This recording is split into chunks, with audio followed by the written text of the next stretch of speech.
Merci Madame la Présidente. Dans cet hémicycle, et nous l'avons vu au moment des débats en commission, je n'ai entendu que des parlementaires venus de bancs très différents, appelant de leurs vœux la possibilité pour nous, parlementaires de la nation, de nous emparer enfin d'un sujet dont tout le monde nous parle dans nos circonscriptions, parce que nous fréquentons des familles, des aidants, des personnels travaillant dans les EHPAD. Tout cela espéré avec beaucoup d'impatience la promesse faite en juin 2018 par le président de la République.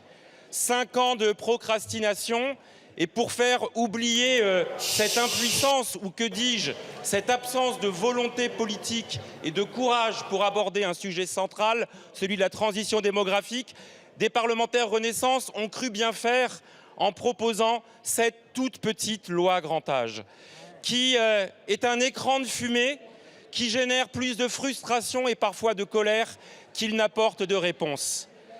Et au moment où le gouvernement a fait le choix d'inscrire sur son temps législatif cette proposition de loi, le message que cette motion de rejet, et je remercie son défenseur, le message qui est porté est celui de dire « revoyez votre copie ».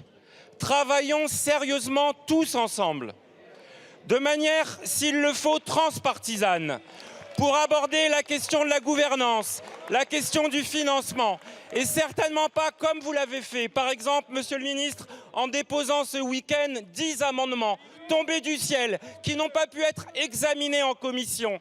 Alors on apprend que vous en retirez certains, vous en remettez d'autres. Il n'y a pas eu de travail de co-construction, il n'y a pas eu de travail qui s'appuie sur l'intelligence collective des parlementaires.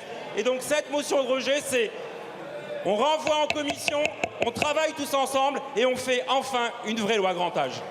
Merci, monsieur le député.